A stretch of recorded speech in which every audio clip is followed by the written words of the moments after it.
DMTV Info, votre chaîne d'information en temps réel. La politique, la santé, le sport, les faits de société, la musique, les rumeurs et bien plus encore. Vous découvrirez cela dans notre chaîne DMTV Info.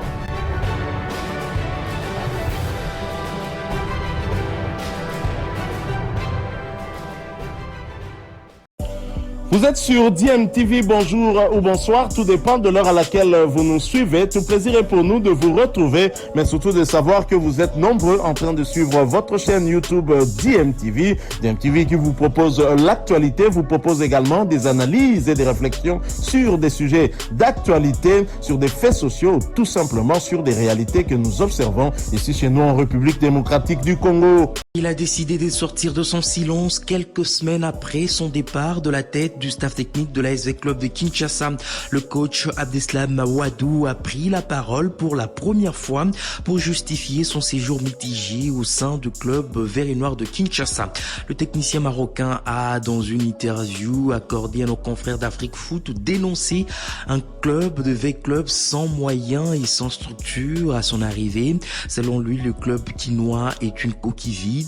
Ouadou, qui a donc quitté son poste après une défaite en Coupe de la Confédération de la CAF, révèle que les promesses d'investissement n'ont jamais été tenues. Malgré ses titres et ses exploits, le club n'a même pas un centre d'entraînement.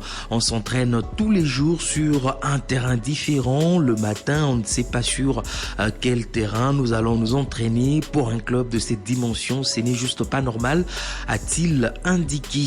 Une sortie médiatique que l'analyste sportif Edi Kankou Kadima trouve normal. Pour lui, le coach marocain n'a fait que dire la vérité et c'est d'ailleurs ça l'image de beaucoup des clubs congolais. Nous allons l'écouter. La position de l'entraîneur Abdeslam Ouadou est comparable à une quinine, difficile à avaler, avec un goût amer, mais qui soigne la malaria. Seulement, il a choisi la place publique pour dire des vérités sur une équipe qui sera difficile à accepter par les fanatiques amoureux de cette équipe de la République démocratique du Congo, vu la rivalité qui existe. Et je pense que ce sont des vérités sur le fonctionnement, pas seulement de l'AS Vita Club, mais de plusieurs équipes en République démocratique du Congo. Sur les lieux d'entraînement, les patrimoines, si vous faites les tours des équipes, de soi-disant grandes équipes de la République démocratique du Congo, vous cherchez à contrôler, à savoir la valeur intrinsèque des patrimoines logés dans ces équipes, vous allez comprendre que Abdeslam Ouadou a raison. Quelle est l'inspiration que j'ai derrière le propos d'Abdeslam Ouadou? Bien que ce soit des vérités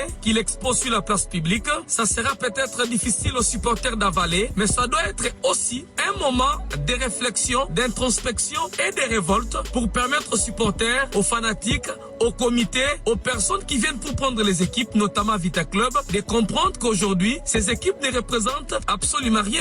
En termes de nom, en termes de réputation, il n'y a que le nom et la réputation qui précèdent. Mais quand vous entrez en interne, vous jaugez, vous allez comprendre qu'il y a un travail à faire. Mais les gens qui sont tout autour ne comprennent pas qu'ils doivent travailler l'image de l'équipe. Ils se combattent entre eux, on combat les comités en place, on combat ceux qui veulent construire, pendant que l'équipe n'a pas de base, n'a pas des assises, les gens veulent se satisfaire au lieu de vouloir construire l'équipe. Et je crois que c'est une occasion aux vrais supporters de se remettre en question, de ne pas avoir des guerres en interne, mais plutôt trouver des solutions pour que les problèmes posés par le coach, l'ex-coach de Vita aujourd'hui, trouvent solution, que demain, qu'on puisse dire V-Club a un terrain, V-Club a une boutique, V-Club a un immeuble, V-Club a un centre, et ça sera une fierté pour les supporters de la République démocratique du Congo. Voilà, c'était là l'analyste sportif Edi Kankou Kadima. Je rappelle que Abdeslam Ouadou était un choix du nouveau projet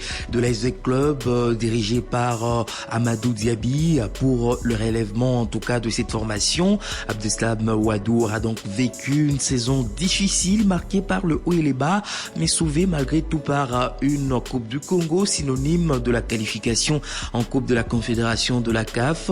Et en CAF, il a été battu lors de son premier match sur le score de 2-0 en Afrique du Sud par la formation de Stellenbosch. Le coach de 45 ans avait donc décidé de jeter l'éponge sans même attendre le match retour. Petit rappel.